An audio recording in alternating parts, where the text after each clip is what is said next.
Hingyo sang RIATF nga moratorium sa pagpauli sa mga locally stranded individuals kag repatriated overseas Filipino workers sa Iloilo City, Bacolod City kag Negros Occidental.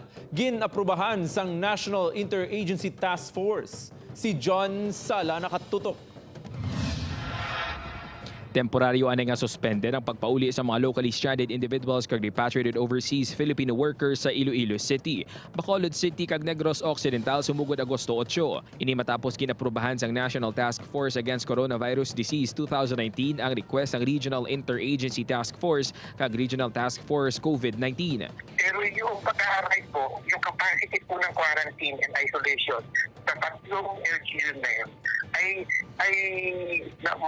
napupuno na. Ang turnaround time ng swab test results, no, medyo bumabagal sa local transmission ay lumalaki. Tugang paniinhenyero magadugay sang 14 diyas ang moratorium agud mahatagan sang ligwang mga quarantine facility sa ini nga LGUs nga sa karon overwhelmed na sa mga LSIs kag OFW. Padayon sa gihapon nga makapauli ang mga LSI kag ROFs nga taga Iloilo Province, Aklan, Antique, Capiz kag Guimaras. Samtang sunod sa DILG 6 apisar nga masobra na sa 2,000 ang mga kaso ng COVID-19 sa Western Visayas, hindi pa nila mahambal subong kung kinahanglan na magpasaka sang quarantine status sa riyon.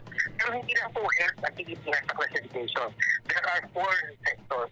Una-una po yung health parameters. Sumunod po yung security sector, yung social sector, at saka economic. Upod kay Cirilo Rinduque, John Sala, 1 Western Visayas.